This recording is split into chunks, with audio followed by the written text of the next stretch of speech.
So yeah, thank you very much for having me. I'm really happy that it works on the digital side of things anyway, and that we can get exchange in that way today.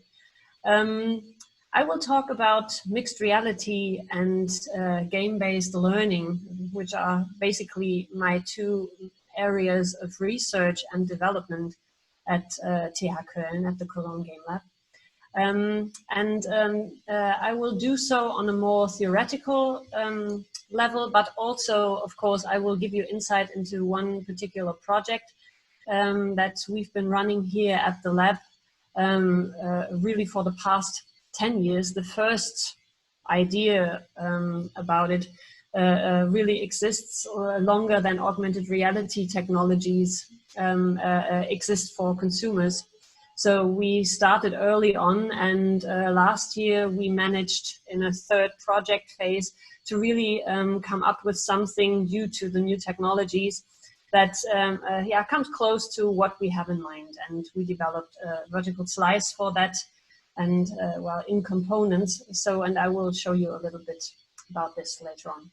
But before we dive in the question of mixed reality, I wanted to discuss my design considerations about mixed reality, because when I design things in conception phase, I always neglect the technology first. I mean, yes, we are dealing with a certain technology at the moment, and usually when we have a specific target audience, we also agree on a certain technology to use early on. But in the entire design process, for me, being in the state of technology agnostic really opens up the ideas for what we can do with our technology, and really center the design around the humans, the players, the interactors, and not so much about the boundaries that the devices might give. This has this direct advantage that we can be very creative, but also that our design concepts, as I already said, our first concept with a prototype that I'm going to show you is 10 years ago, that we can translate them into the future. So it's not something that is outdated, but that can grow with the medium or the new media that come along. So that is one very first thing of yeah, the design stance that we take here, and that I really appreciate working with at the lab. We also have a strong emphasis on supporting face-to-face communication in the projects that we do, and collaboration.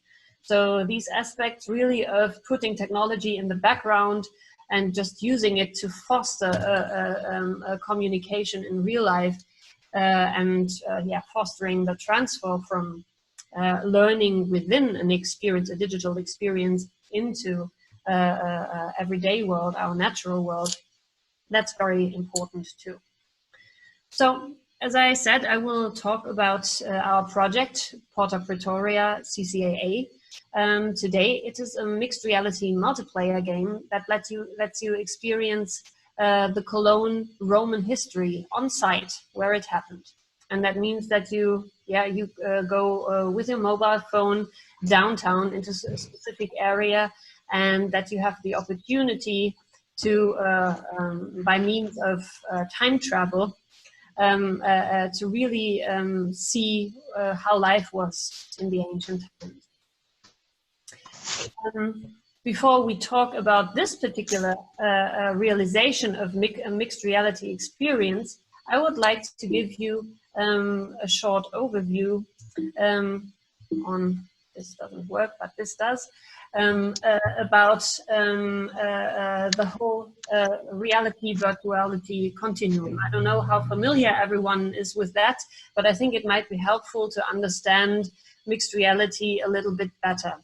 So we have the two poles: absolute reality, which is really no augmentation at all.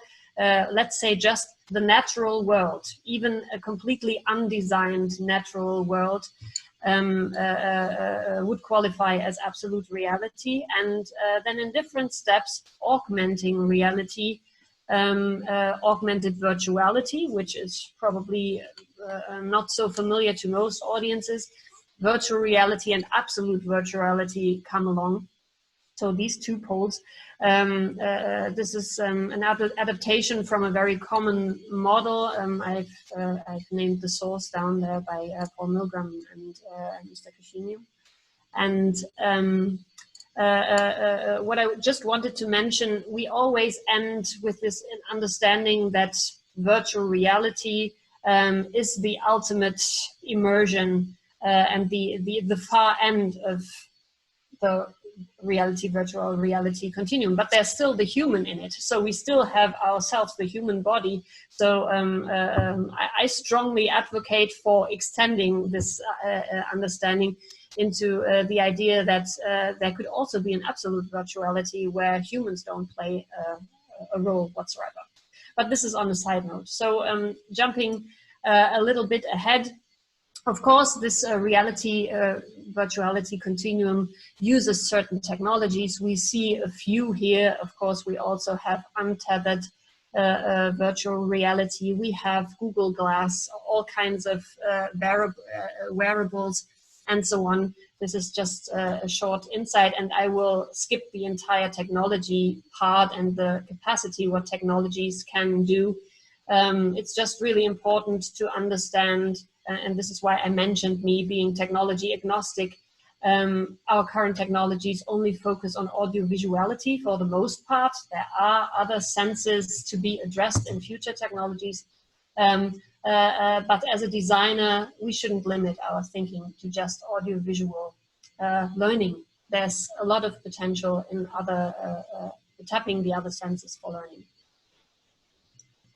Just going quickly through this augmented reality, everyone knows augmented reality applications. It already starts basically by looking through your digital camera, because it's just a reproduction of the real image, and then continues with adding filters to it, or even bringing in objects into digital objects, mapping it in front of the real camera image into the natural world. Then, well, the other end of augmented reality, that's basically what I mentioned. For example, bringing 3D objects to life. This is a project here from colleagues of mine from the lab who worked with a museum to augment their catalog. So you have a flat two-dimensional catalog, but it's an exhibition about sculptures, a Miro exhibition. And what they did is that you, with the help of your phone, you can walk around the object when you have bought the catalog. You can use the app and really not just have a two-dimensional picture, but really have it in the room. You can walk around the object and really appreciate from all sides, which makes total sense when it's about sculptures, which are three-dimensional and not meant to be just depicted in a catalog. And then actually one of my it's a personal project that came to life at the lab anyway. I'm a paraglider, and we did a paragliding simulator. I can quickly turn, no, I can't. Yeah, it's a paragliding simulator. I should be able to play. I will put the music down. But here you can see what I mean with augmented virtuality. Augmented virtuality in that sense that, yes, you have complete immersion visually, but you are sitting in a real paragliding harness, and the steering lines are really the same steering lines. This is my real harness that I'm sitting in. We just built this thing that's on top of my head. And really could simulate. It's basically a flight simulator, but for paragliding. Yeah, of course, this is nothing brand new, but with virtual reality and the real equipment, it really gives you the feeling of being detached from the ground. Of course, having the feet up is important in this well. So this as an example for augmented virtuality. And moving on, probably most of you who have experienced VR know Lightsaber. So this is I think a very easy example for virtual reality. So moving on to the actual project that I wanted to talk about, because of course it's about games learning in a mixed reality environment. Our project has, as I mentioned, a 10 years history, and we are now at a break with a prototype that we would love to see come to life when we work together with our local museums and the city of Cologne, which is a bit difficult at the moment because unfortunately our local museum for Roman history partly closed down for a big maintenance for the next 5 years. So we have a complicated moment at the moment with continuing with this project. Still, I'm really, really enthusiastic about it, and I think it's no problem to have that pause, because this is a topic that won't run away. We have the opportunity to showcase our thousands of years long Roman history with the means of mixed reality, and the technology continuing to evolve will help with that. And I think in 1 or 2 years we can take the next step with that. I'm going to show you part of the trailer we did, because it's the easiest way to give you a little bit of a feeling aside from the elaborations that I'm going to do. No. How can I wanted to move back, but my mouse seems to neglect. There we are. Okay, I'm gonna try. No. Okay, then I'm not gonna show you the trailer. I'm sorry. Somehow. Do you have 2 screens? Sorry. Do you have 2 screens? Maybe you need to click on the other screen. Yeah, I tried that, but okay, it's not, because I know that problem. For some reason, it's not playing, and I hope it still will, because yeah. Okay, sorry for that, but we will continue with this, and I'm gonna explain it, and you will see lots of pictures. This will help animate. Maybe we will have the chance to I will post the link later on. So the game features, it's a location-based multiplayer game, and it has a strong emphasis, of course, on audiovisuality in that case, because it's outside, of course, on the visual part, and it brings players on site to the Roman Cologne. What's very important for us is that it's a very light approach. So it's not a learning game. You learn on the side. It's explorative.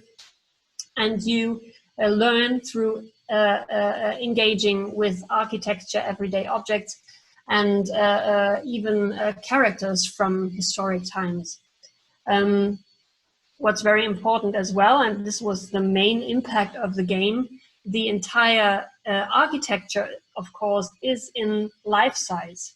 So this is then moving away. Yes, it's visual learning, but also the body, as in many visual things, takes control. And when you point your camera to the Roman part of Cologne and you see it, and you tilt the phone up and really can look around and see the entire surrounding in life size, it gives you a completely different and immediate understanding about the cityscape in ancient times in comparison to our today's cityscape, and you see correlations and differences And I think this is one of the most important aspects of this type of game design, that you are really not only immersed, but your body learns. You have this kind of complete surround feeling and constantly compare between reality and virtuality at the same time.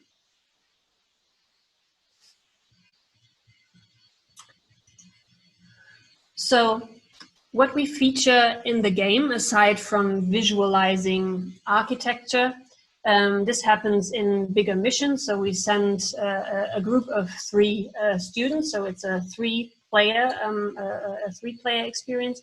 We send them on missions, and they have to walk through the cityscape, find spots, and then open time portals where they can walk through and then really engage with the historic environment and characters. This is really narrative driven, but we also have events happening that kind of keep players playing while they are en route, because in developing the project, we acknowledge that, of course, reality is a big challenge for our game experience, because students at the age of 10 to 15, of course, when they are on the field trip, they see H&M and the shopping stores and ice cream and so on, and it's really easy to get distracted along the way. So we needed to kind of keep the pace and keep the feeling of playing while they move from one point to the other. And these events, of course, they have this function of keeping the player in, but they are not random. They are tied to specific sites that you see there and engage with the reality, particularly, that you really have to look, where am I? Is there an object in the real world that I can use for the purpose of the game? And another aspect that we used to gain in-game currency was quizzes. So just simple multiple choice questions that you could find in space in a setting that we all know from Pokemon, where you find markers in the real world and then open these questions. We thought that was a good idea, but we will scrap that completely from the next version, because this is the most educational part, and it's not fun at all. Absolutely not. So this was really a part that we held on for too long, and it's really pushing knowledge in the face of people who are really engaging with something and are in discovery mode. It's really like a cutscene when you are in gameplay, and then a cutscene brings you in. Even if it's gamey, it has the same effect and really, kills the immersion in the game. But in this current version, it's still in. I hope I can play you a little demo from how a time portal opens now. Yes, this seems to work. So this is a portal, and we are pointing on it with the camera, and then the portal opens. And also, I mentioned the impact of being somewhere in your full statue. The effect of consciously walking into the virtuality, because now we are leaving reality. We saw a virtual reality, and now we are, at least on the screen, in a complete virtual surrounding. Of course, if we look off screen, it's reality. It's another form of augmented reality. It's not on the same device, but we are augmenting our reality anyway. So this is the environment that you can walk into and then talk to citizens and discover objects. All right. So what's also very, very important for us, as I mentioned, is the multiplayer aspect. The game isn't planned at all to be a single player. So we had a lot of discussion for scaling and what's if you are alone and want to play it. But the reality is Cologne is a city where field trips happen a lot. So a majority of classes from from the age of 10 to 15 make their field trip when school has the theme of Rome and Cologne. They come here or to Trier, but and so we already have groups of people who can subdivide, and it's not a commercial game, so we can have the rules and the best outcome in mind. So we decided, yes, it's going to be a 3-player and not a 2-player and not scalable version of it, because we have certain roles that the players take on. We have the scenario that they get lured into entering the real Northern Gate in Cologne, and from there on they will experience a time travel event and are suddenly in the 1st century of Cologne. One of them is. The other 2 players are scattered around time as well. One is around our current time, but one is in an undistinct future. And the 3 players have the resources according to their timeline. And you can see this on the right picture here. The player who is lost in the 1st century only has resources of the 1st century. His entire communication is in Latin. He has an ancient map, and the 3 players can only navigate by holding their phones together and negotiating where to go. They all have the same function. The maps have the Google basic navigation function, but this is the first way of making them aware of how a city changes, and also how our entire nature around the city changes, because we sent them to the harbor in ancient times, and the water today is almost 200 meters further away because it's land now. So this is a really crucial thing to discover here. And we can do it by having them walk through waters, basically. That happens, and it's always a fun thing when somebody realizes, oh, I'm in the Rhine already in the virtual environment.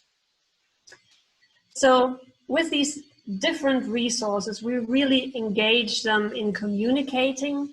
They will have different prompts at different times, and so it's basically a puzzle that they bring together by combining intel and being aware all the time. What we thought was that they would be very, very clingy to their own persona that we created for them, and that they would really be restrictive of just looking at their own resources and then sharing it orally. But what happens a lot with children, particularly between 12 and 14, is that they really mix and mingle their phones, and they didn't mind if somebody couldn't find out, then they changed phones for a moment. So it wasn't so much on, okay, I'm the Roman character, and I'm this and that, but about, oh, let's solve this together, and you don't know what to do now, let me see, oh, do you want to have my phone? That's a really interesting thing that happened along the way, and we didn't expect that at all. So here you can see a little bit the different aspects, what happens. We have these markers for the quizzes and for the future persona. Then in the middle we have the Roman persona, who can really see in different degrees, here just in polygons, but at a certain point really in real life texture, the Roman cityscape, and who can trade objects. And then we have today's persona, who can excavate artifacts from the ground. So he can rub their screen and really find out underneath our old city surface, can find artifacts that indeed were found there. So we are working with the Roman Museum in terms of the content, but it's not it's not a work for hire or anything. So it's basically they inspire us and give us everything we need, and we don't owe them any explanation regarding the right way of game design or not. And when I started this very last project phase, this was a crucial decision for me to not work with a structure where we develop something for the museum, but something with the museum, in that way that we could really prove to a museum crowd, and I mean the decision makers at the museum, what games are capable of, and not follow their very limited idea of what games can do and what they should do and what they should teach. And gladly they agreed to do it that way, and just offer resources that we had gathered anyway. And in the next step, of course, we will work a little bit more applied to needs, but now we have a very, very rad showcase to demonstrate the playfulness of mixed reality. Just a few final words about mixed reality and the virtuality continuum in general. Oh, this is on hold. I have to have it run through. Yeah, there we are. We have, each medium has affordances. This is basically the properties that a medium has that speaks to an audience and lets them intuitively use this medium. It's the same here in reality than in the medium itself. And this has drastically changed with the introduction of immersive media, surround media, because our reception is getting different and a little bit more natural, of course. Our communication changes back to not only prompts, but really visual 3D communication. You see it here on the screen. It's not abstract anymore. We have a very natural language that comes back, and also the interaction, of course, gives us a completely different palette of things that we can work with as designers. And this opens up questions in terms of where to go next with the medium, whether it be educational design or other exciting non-educational applications. And I hypothesize that we should really emphasize multisensory design approaches, where it's really about embodiment and perception that goes beyond the audiovisuality, like touch. We can have this with suits, for example,